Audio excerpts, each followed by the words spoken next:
Então, a questão dos direitos humanos é possível dividi-la em dois grandes momentos, né? Um primeiro momento em que você não fala ainda de direitos humanos, não chama de direitos humanos. E um segundo momento que você começa a chamar de direitos humanos. Esse é o momento, digamos, do mundo moderno. Mas antes você tem o reconhecimento da humanidade. Portanto, nesse reconhecimento da humanidade, você pode dizer, aí tem o direito humano, né?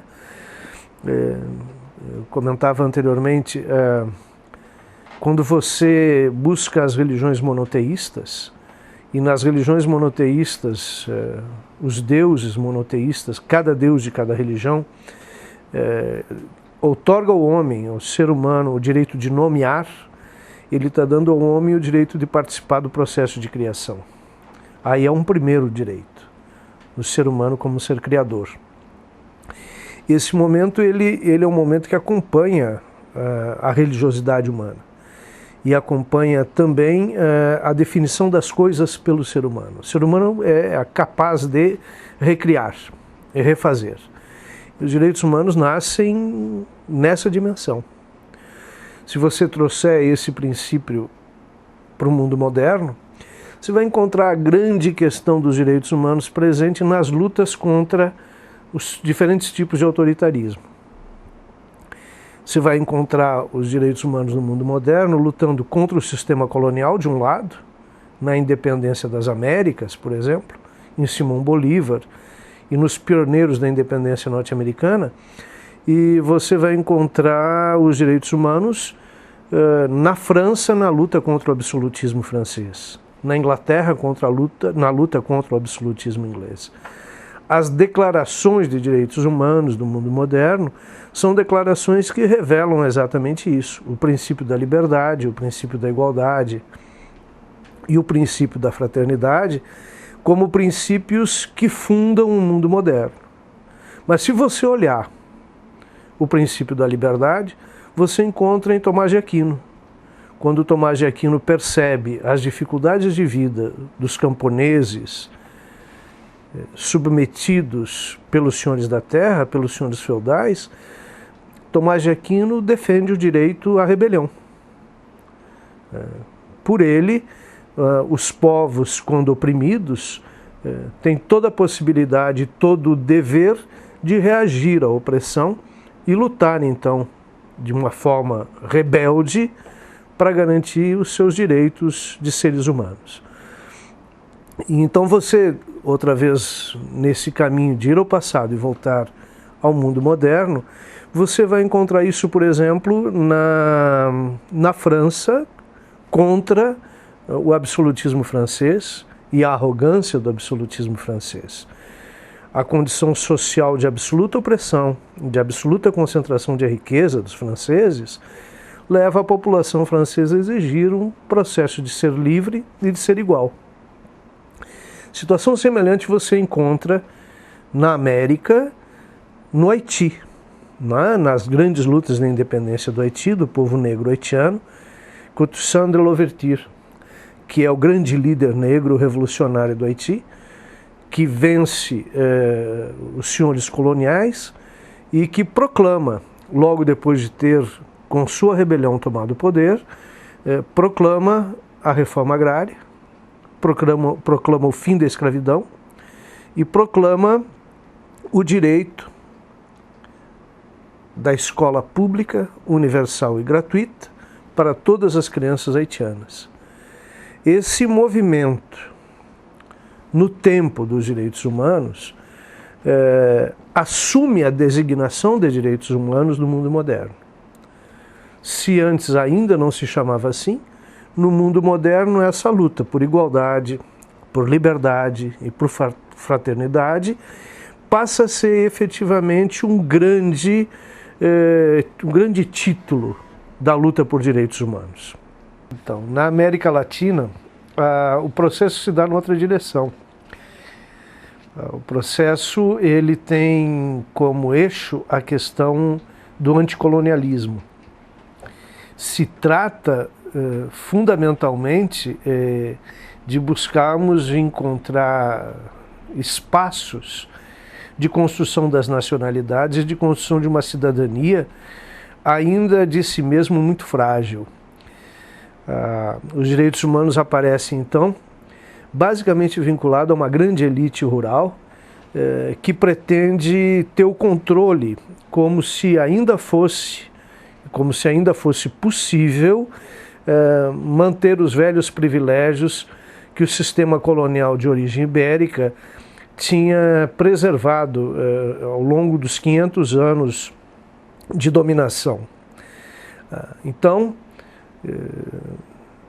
nesse tempo, nesse período, a luta por direitos humanos na América Latina se prende fundamentalmente à ideia de construirmos aqui países soberanos, autonomia em relação aos dominadores. Enquanto na América, ao contrário, na América do Norte, ao contrário, se tratava de já construir um país sob a ótica de um país que voltava-se para si mesmo, que voltava-se para dentro.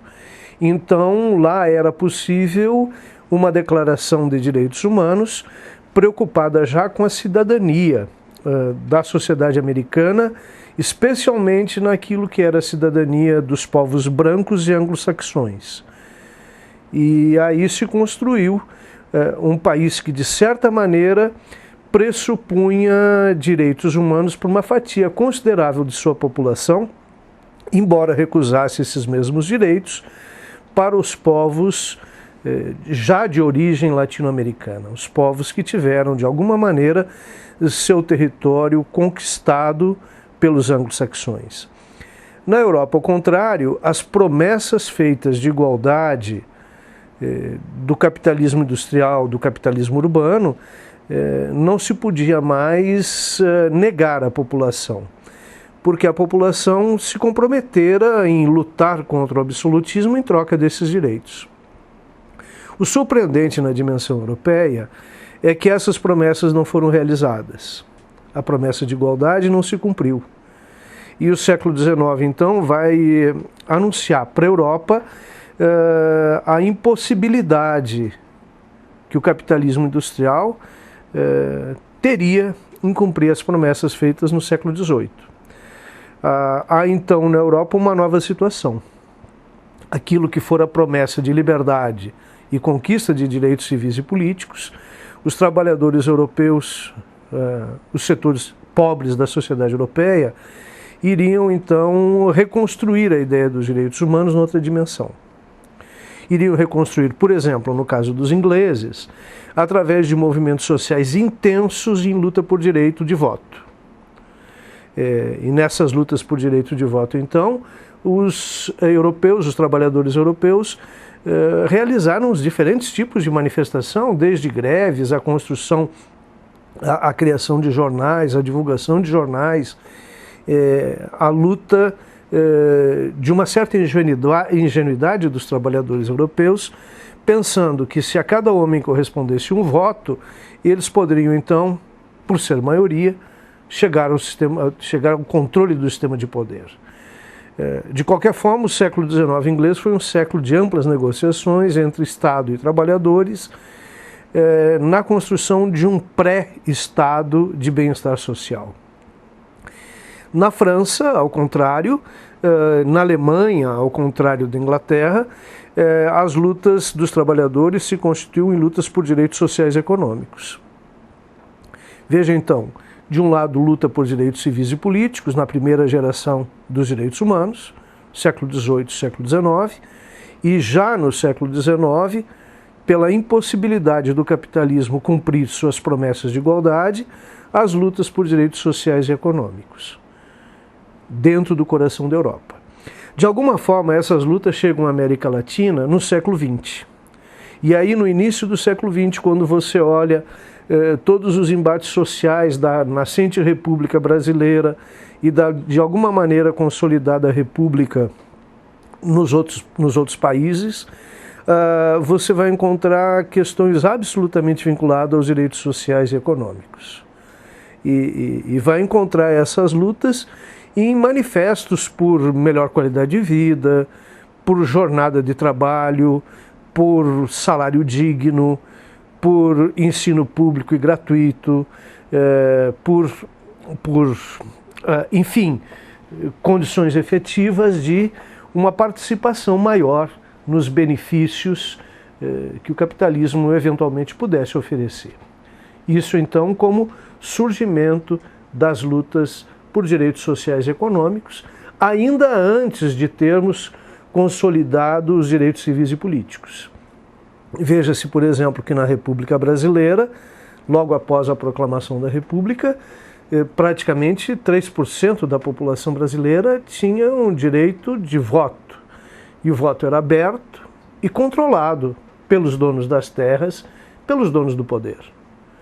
Então, em alguns casos, por exemplo, nós tínhamos um número maior de votos do que eleitores, num processo em que a própria dimensão da cidadania e da democracia representativa era fraudada pelo próprio sistema republicano na sua origem. A população reagiu a isso de diferentes maneiras, desde movimentos sociais tipicamente parcializados, localizados numa área determinada do território nacional e muitas vezes sem uma expressão política mais profunda, mas movimentos de qualquer forma sempre vinculados a uma população com extremas dificuldades sociais, com extrema carência. Você encontra isso, por exemplo, em Canudos, você encontra isso, por exemplo, no Cangaço, entendendo que aí são dois tipos completamente diferentes de movimento.